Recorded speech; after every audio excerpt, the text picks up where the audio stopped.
Good morning, everyone. And it's my biggest honor to be here. And thank you for giving me this opportunity to share with you all my nursing experience related with the inhibitor of hemophilia. And honestly, I didn't contact many patients with inhibitors, a dozen, I assume. And firstly, I will tell you a story about my patient. He's a little boy who suffered from high-titer inhibitors. And he sought for physical therapy with injection in our hospital for over a year. And he was with his grandma as his parents were divorced. And each had their new family. Now his parents took care of him. So he was a smart boy and obtained good scores in his school. He was only 9 years old when I knew him. He was seated in a wheelchair with severe swallow knee joint. I assumed that his bone and joint were damaged. He often lost temper and was always angry at his grandma.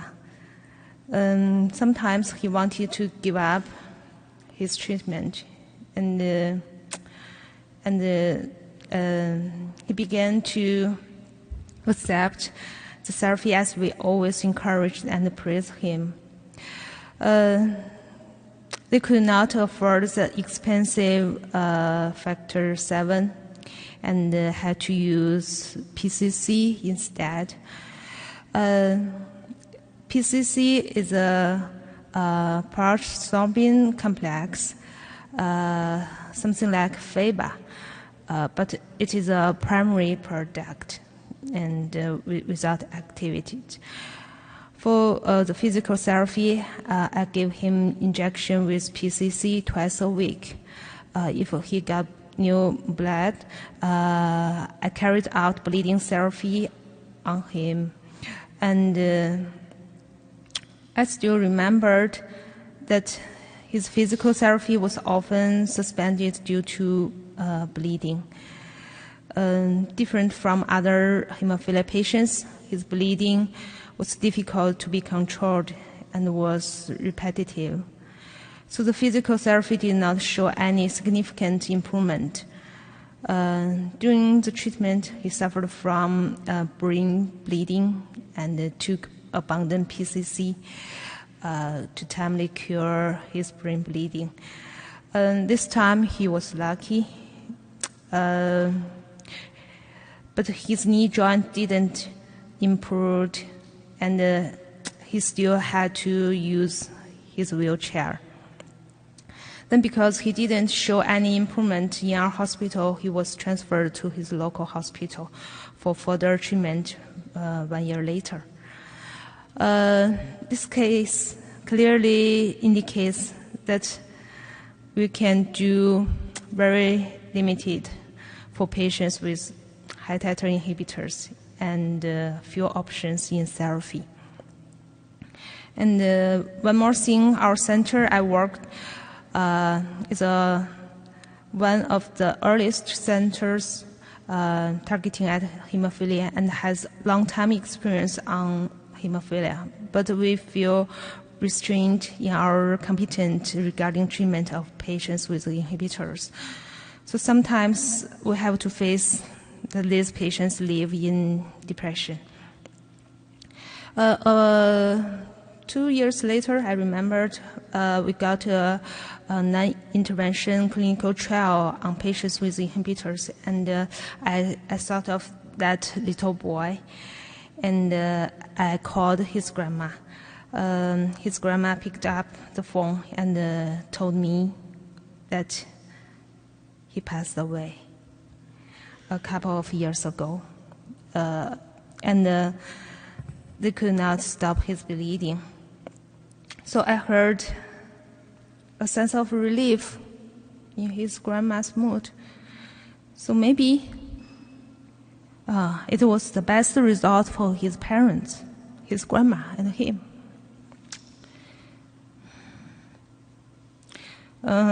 He is the only patient with the hemophilia inhibitors who I ever contact for the longest time, and the only death case of children with hemophilia I know, I contact. So it's not a good story.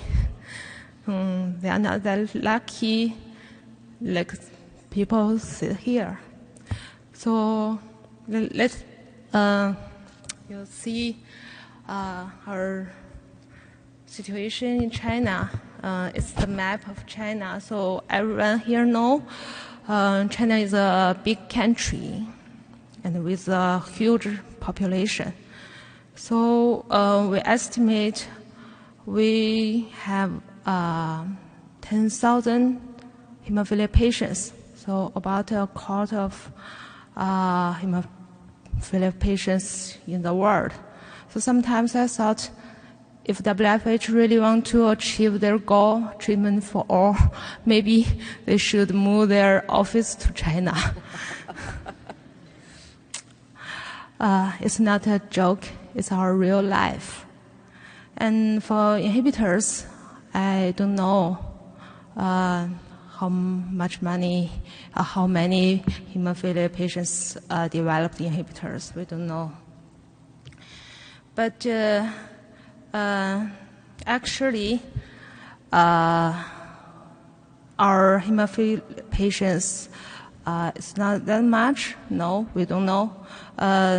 You can see in 2007, only 4,600 patients be registered. And this is our center's data, around 400 patients we have in 2007.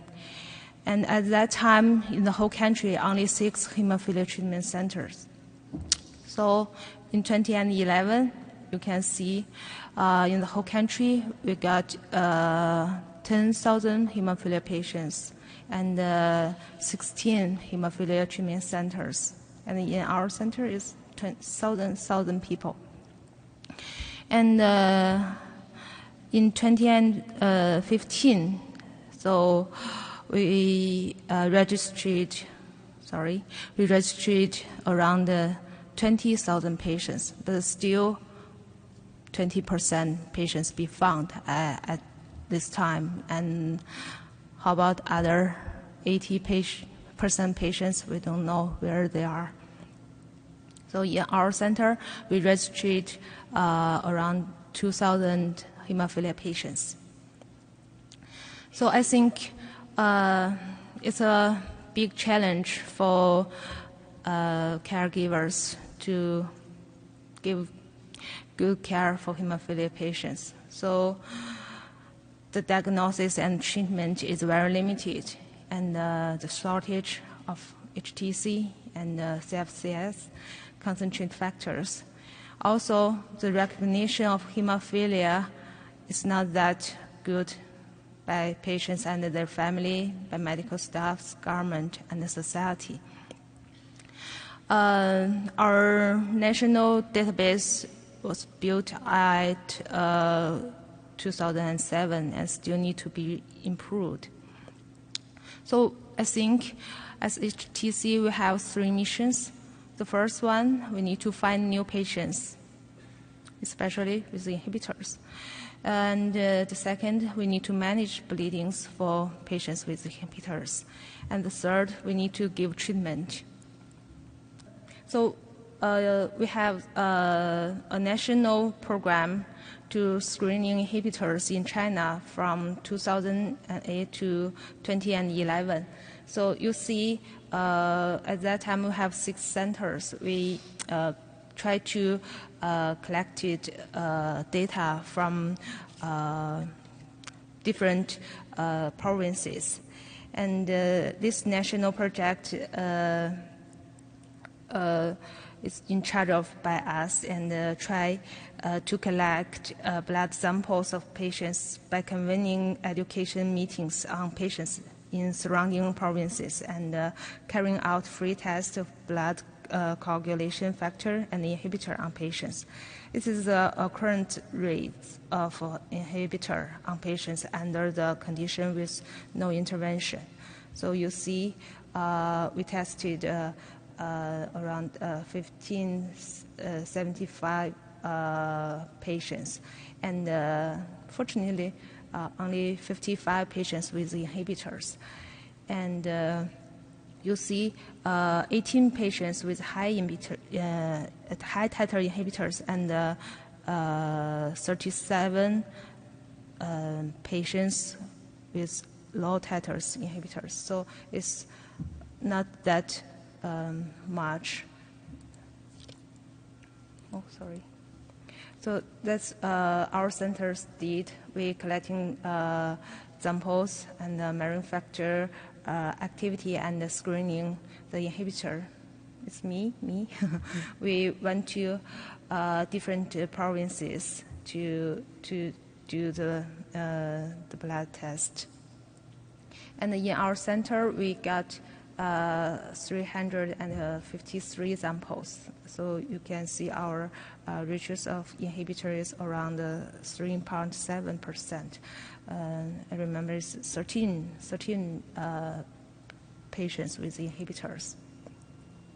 So I think the possible reasons for these results, first, maybe they never use the product or less medicine be used.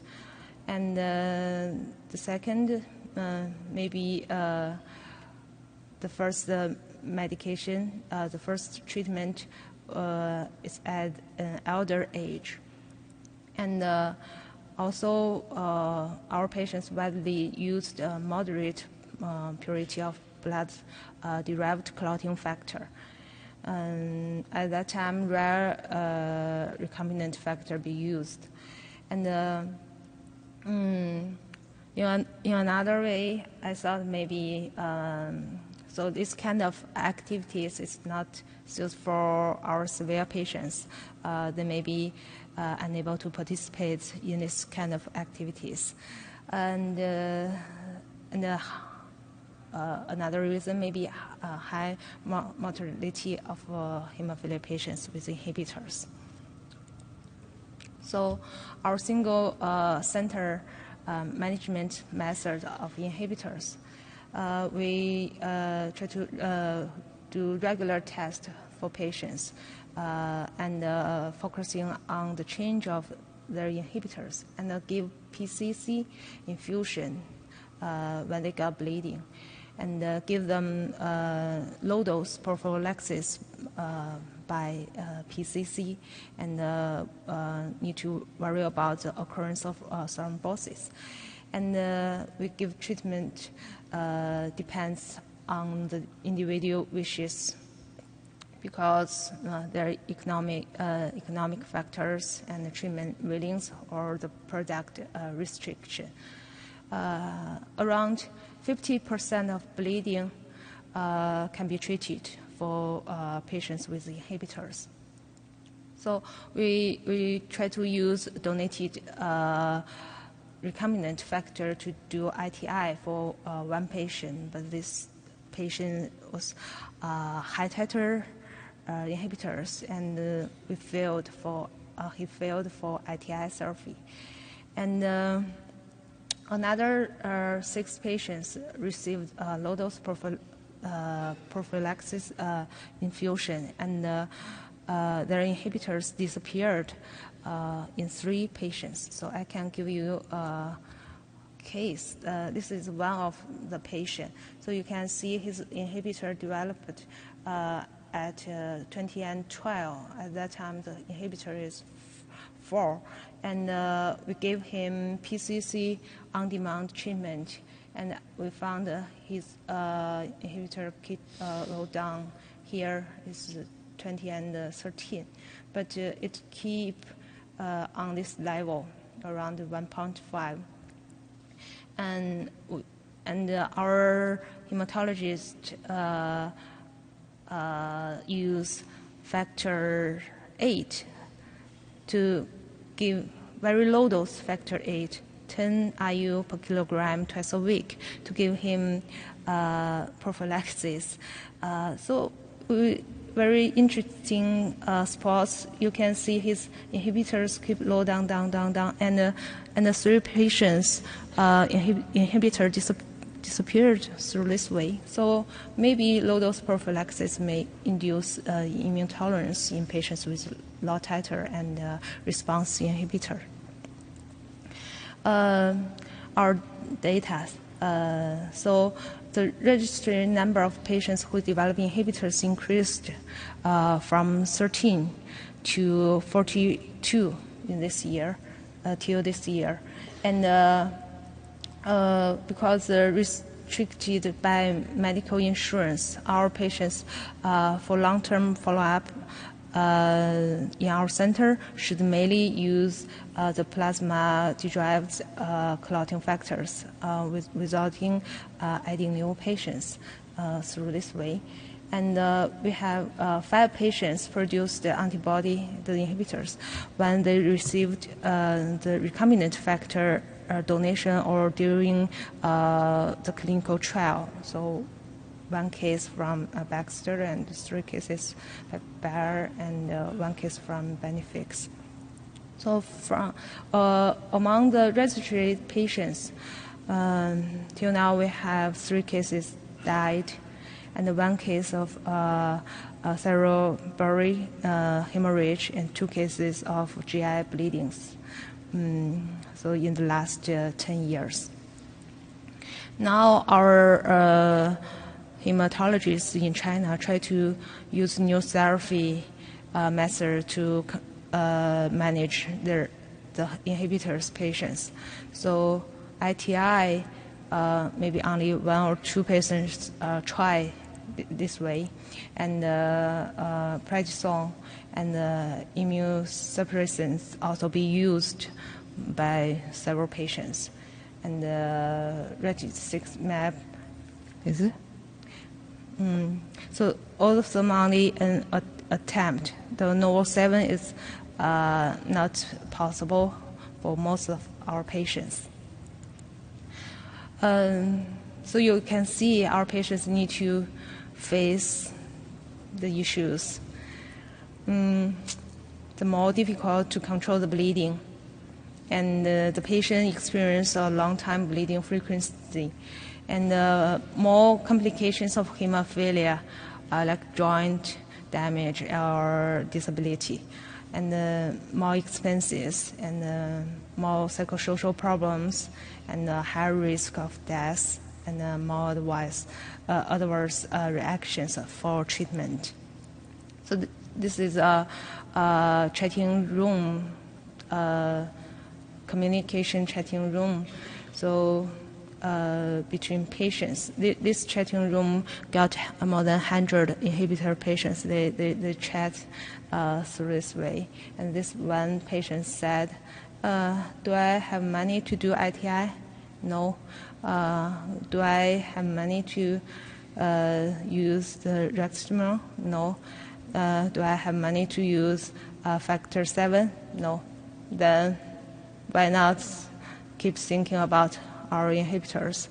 I just use PCC anyway to keep the.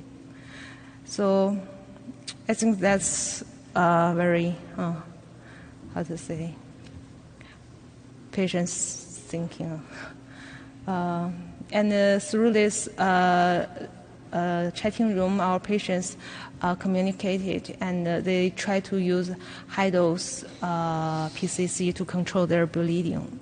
Sometimes I think it's maybe very dangerous, so it's not high pure products, and our patient use more, around 2,000 IU for 15 kilogram patients. I think it's maybe very dangerous. I'm not so sure about that.